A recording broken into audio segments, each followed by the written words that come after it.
How you going, people? We're going to do a YouTube video with Moki and me going, come here, come on back, come over here, come check out your little arsenal. We're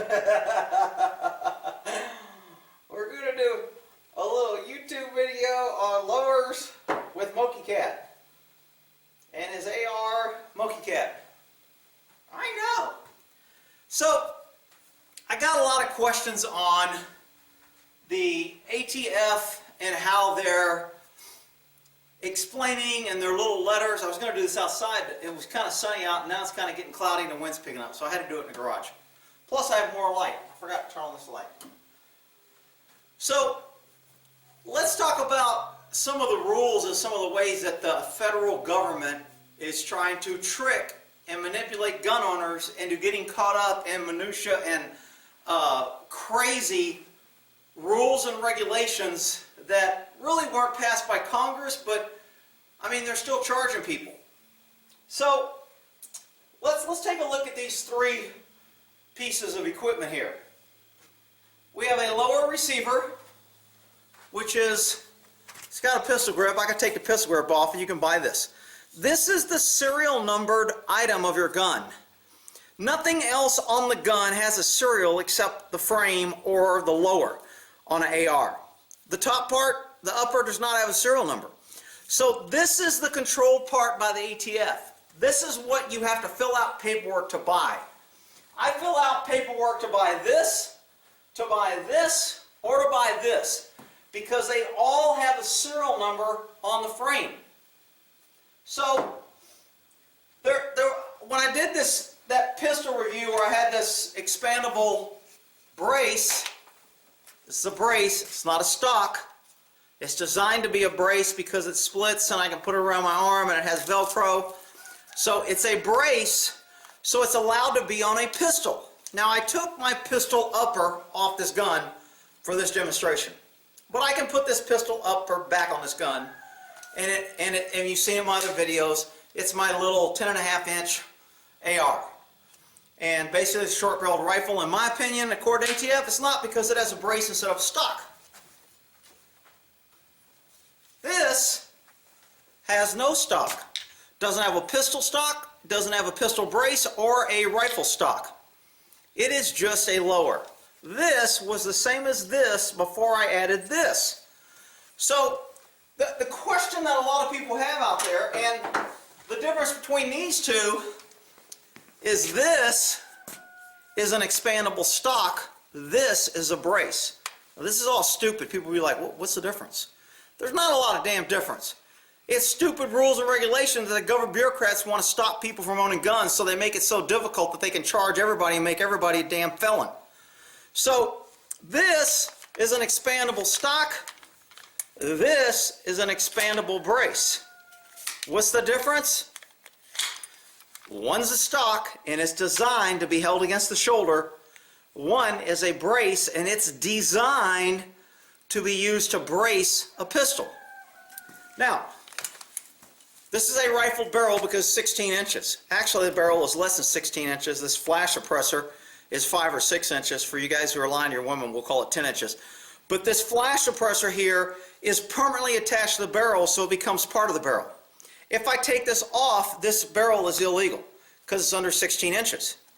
Because this removed makes it under 16 inches. With this on it, it's now 16 inches, so therefore it's a rifle. So I can put this rifle barrel on this pistol stock and I'm okay. I cannot put the pistol short 10.5-inch barrel on this rifle one because the ATF, BTAF, NAF, whoever you want to call it, making these stupid rules up, says once a rifle is born a rifle, it stays a rifle. It can never become a pistol.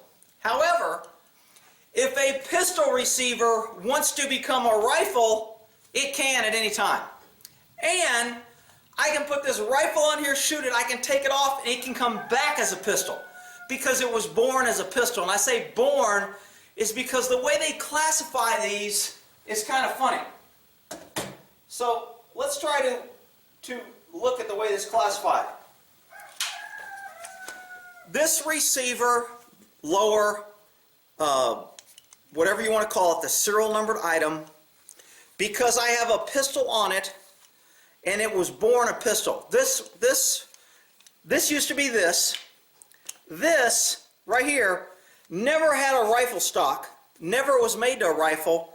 It had this pistol on it first, which means it was born as a pistol. As soon as I put a pistol thing on it, it's considered a pistol forever. I can make it a rifle and I can make it back to a pistol, but I cannot do the same thing if it was born as a rifle. So this receiver used to be a pistol also. All my receivers used to be pistols. It's up to the damn government to prove they weren't, and prove that I knew they weren't. As far as I'm concerned, all my receivers were pistols. But because it has a rifle stock on it, let's just say a manufacturer manufactured this gun and sold it with this stock, they would sell it as a rifle. So the manufacturer would identify this rifle with this serial number from the date it manufactured as a rifle. Therefore, I could never make it a pistol. Now, I can't put a pistol barrel on here because it has an expanding stock, and that would make it a short-barreled rifle. But if I take off this stock and put that brace, expanding brace on here, then I can make it a pistol. Why can I make it a pistol? Because it used to be a pistol. It started off as a pistol. As far as I know, it was a pistol first. I never knew that it was born a rifle. And it's up to the government to prove that I knew it was born a rifle. Because if I take this upper off and I take this back off and I sell you this receiver, there is no way for you to know whether this receiver was used as a rifle or a pistol. You can't prove it, and the ATF can't prove it, or the federal government can't prove it. Now, maybe the federal government can prove it. Maybe they can backtrack the serial number and say, you know what? This was manufactured by Olympic Arms, and it was attached with a buttstock, and it was sold with this barrel, and it was always a rifle. Now they got to prove that I knew that in order to charge me saying I made a rifle lower into a pistol. It's the most BS, convoluted crap I've ever freaking heard of. Well, not really. I've dealt with government my whole life. They've always done stupid shit. So, the thing with lower receivers, if you're really worried about it, and there's some dude on YouTube that says every time he buys a receiver, he connects a pistol buffer on here, takes a picture of it. And that way he can say, all my receivers were born as a pistol, and then I took that off and made them into a rifle. And now I can make them back to a pistol anytime I want because it was born a pistol because I have that picture. Now what's to stop me from taking apart all my guns, putting a pistol buffer on and taking a picture and saying, hey, all these used to be a pistol and that's how they started. And now they're rifles. Where you would get caught up is if you did the federal paperwork and bought a rifle. I have a Colt law enforcement rifle that I bought. And it was sold to me from Colt, from the factory, has a rifle. If I ever make that lower a pistol, they're going to be able to say, you signed the paperwork that said you bought a rifle from the factory, therefore you knew it was a rifle. You made a rifle into a pistol, and you can't do that because the slide was born as a rifle, and it had a stock on it instead of a brace. Therefore, you can never make that rifle a pistol. So, I just got this receiver. This is going to be my 300 blackout pistol because I got the pistol AR with that buffer stock. I'm going to put that expandable brace on this and make it my 300 short rifle. And I think because the ballistics are a little bit better on the 300 than the 5.56, I might go 8.5 inches on this. I only went 10.5 on the 5.56 because everybody said, everything I've read, everything I researched, you get below 10.5 on a 5.56, you're really losing a lot of velocity, you're losing a lot of accuracy, you're losing a lot of the bullet. So I went 10.5 on my AR. It's nice, it's short enough, I could go 10.5 on my 300, but I'm planning on putting my silencer on the end of it. So my silencer is 5 inches or so I don't want to connect it to 10 inches because now I'm back to rifle length, 16 inches. So I'm going to go probably 8.5, then when I collect my 5 inches to that, I'm only at 13 inches. I still have a shorter barrel rifle with a brace. So hopefully this is as clear as mud because that's the way the government likes it. This receiver had this pistol brace on it. It will always be a pistol. This serial number will always be a pistol. Does the government know that? No. When I bought this receiver, I bought it like this. I bought this receiver, and guess what they sold me? They sold me a receiver. They did not sell me a rifle receiver, and they did not sell me a pistol receiver. They sold me a receiver. So it is up to me on whether I make this born a pistol or a rifle, depending on what I screw on the back end here. Either I put a stock or a brace. Now it's born as a pistol or rifle. So when you buy lowers, if you put a pistol on it first, you can always go back and make it a pistol or rifle. If you're buying it for a rifle and you're never planning on making it a pistol and you put a rifle on it, that's cool.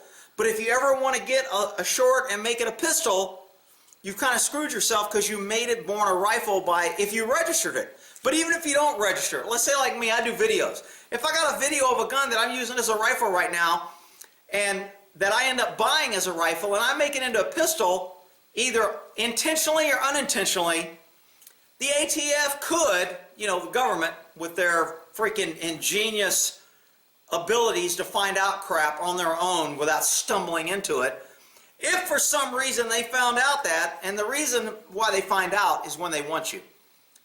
There's a case in Plano, Texas right now, I think, and I meant to look it up. Maybe I'll look it up and try to splice it in here, where an 80-year-old guy had a bunch of guns, and he bought him a Mini 14 at a gun show 20 years ago. He bought this little Mini 14. Well, when he bought it, somebody had converted it 20, 30 years ago into an automatic. Well, he bought it as a legal private party. It was never registered with the government as an automatic. When he shot it, he figured out, hey, there's a selector and it'll shoot fully automatic. That's pretty cool. I have an automatic gun that I just paid for a semi. That's cool. Well, he never paid the government, their VIC, their extortion $200 tax fee and registered it as an automatic. Therefore, he kept it for over 20, 30 years as an automatic M14.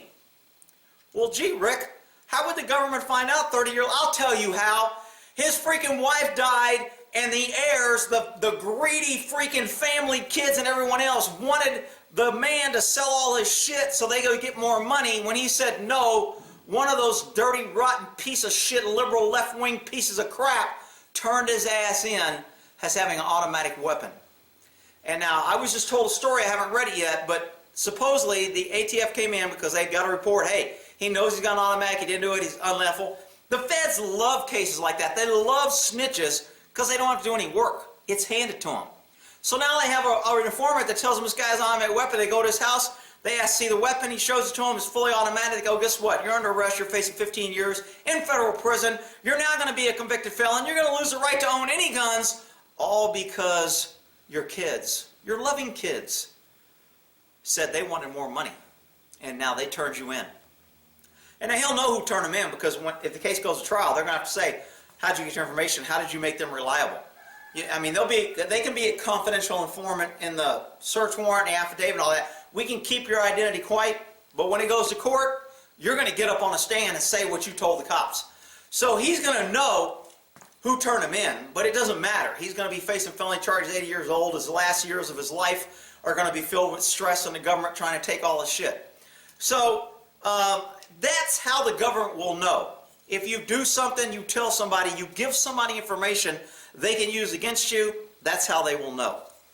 So, again, can you say every time I bought a lower, I put a buffer stock, a pistol buffer on here, and it was always a buffer before I put a rifle? You can, and the government's got to prove that you didn't.